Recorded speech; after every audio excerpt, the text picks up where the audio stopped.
राजभरी से वार्तालाप होता है, झगड़ा तो नहीं करना है हमको भाई। वहाँ पे ऑलरेडी वहाँ पे मकान बना कर जमीन अच्छा बना के भवन बना के कद को छोटा होगा।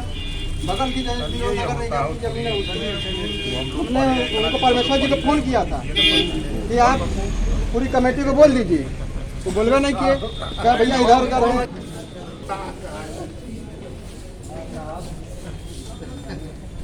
नहीं, स्थिति हम लोग पढ़े हैं की गई है, क्या उद्देश्य है और किस लिए? कि आगामी 17 फरवरी को मुनारी बाजार में राजभर महाराजा सुहेलदेव जी की जयंती है।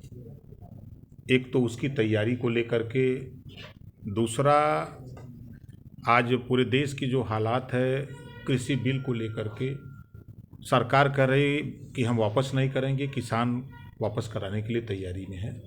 तो कृषि बिल वापस कराने के लिए अभी ये आंदोलन हरियाणा पंजाब को लोग मानते थे, अब उस आंदोलन को हम उत्तर प्रदेश में पूर्वांचल में 5000 गाँवों में जन चौपाल लगा करके कृषि बिल वापस कराने के लिए आंदोलन शुरू करने जा रहे हैं 5 फरवरी से। अच्छा, देश की सीमा पे एक बड़ी विचित्र तस्वीर सामने आ रही है। एक तरफ किसान देश के लोगों के लिए अन्न उत्पादन कर रहा है, तो दूसरी तरफ सरकार उनके लिए लोहे के कील उत्पादित कर रही है रोडों पे।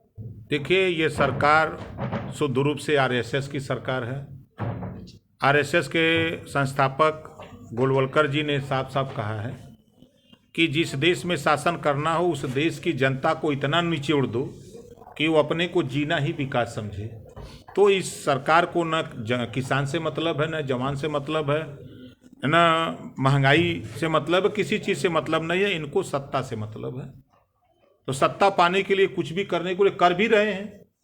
अभी अरविंद गोस्वामी का जो वो व्हाट्सएप चैट हुआ देखा आपने, पुलवामा घटना का खुलासा उसमें 4 दिन पहले खबर हो जा रही है। उसी तरह अभी पाकिस्तान का वो बॉर्डर पर पकड़ा गया था जो एक नाम हमको याद नहीं आ रहा है, कोई सज्जन पकड़े गए, जेल गए और यही लोग साहब उसकी जमानत करा दिए। सुरेंद्र सिंह। तो ये सरकार शुद्ध रूप से देश को गुलाम बनाने की तैयारी कर रही है, उस रास्ते पे चल रही है।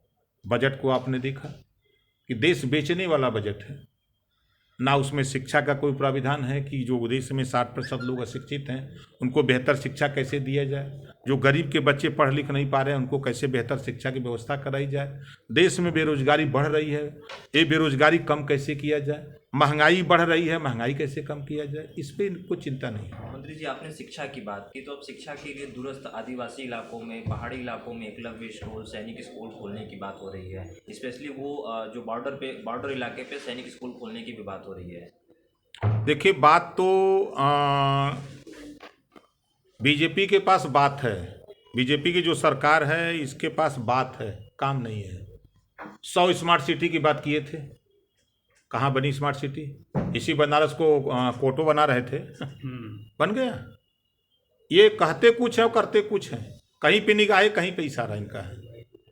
ये कुछ नहीं करेंगे, सिर्फ गुमराह करते हैं कि लोगों का ध्यान महंगाई पर न आवे, लोगों का जो प्रदेश में देश में जुल्म जाति अन्याय अत्याचार हो रहा है इस पे लोगों का ध्यान ना हो, इससे भटकाने के लिए एक एक शगुफा छोड़ देते हैं। जब आप आदिवासी के यहाँ तो जा रहे हो, अब बहुत अच्छी बात है, होना चाहिए, लेकिन करो तो सही। आज ध्यान आ रहा है, 6 साल जब जब चुनाव आता है तो शगुफा छोड़ते हैं। उदाहरण मैं आपको बता दूं, पिछले 12 उपचुनाव आया विधानसभा का, तो यूपी के दहिनवार, झूठ बोलने के दहिनवार योगी जी, इन्होंने कहा कि हम 17 जातियों को अनुसूचित जाति में शामिल करने की घोषणा कर दिया टीवी पर आकर के। इन्हीं की पार्टी का केंद्र का मंत्री थावरचंद गहलोत वो कहता है कि ये मुख्यमंत्री के अधिकार क्षेत्र का नहीं है, प्रदेश सरकार का बस का नहीं, ये केंद्र सरकार का है। जब इनको खुदा नहीं पता है कि 80 में कौन शामिल कर सकता है, ये प्रस्ताव दे सकते हैं, शामिल करना केंद्र का है। तो ये दोनों झूठ बोलने वाले लोग माहिर लोग हैं, दिल्ली या लखनऊ बैठे हुए लोग।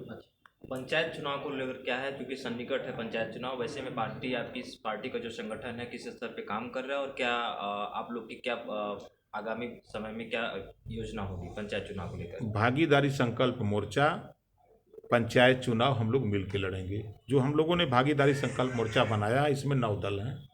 ओवैसी जी हैं, बाबू सिंह कुशवाहा जी हैं, किशोरा पटेल हैं, बाबूराम पाल हैं, प्रेमचंद प्रजापति हैं, रामसागर बिंद हैं, रामकरण कश्यप हैं, अनिल चौहान और हम 9 लोग मिल करके हम लोग पंचायत चुनाव को लड़ेंगे।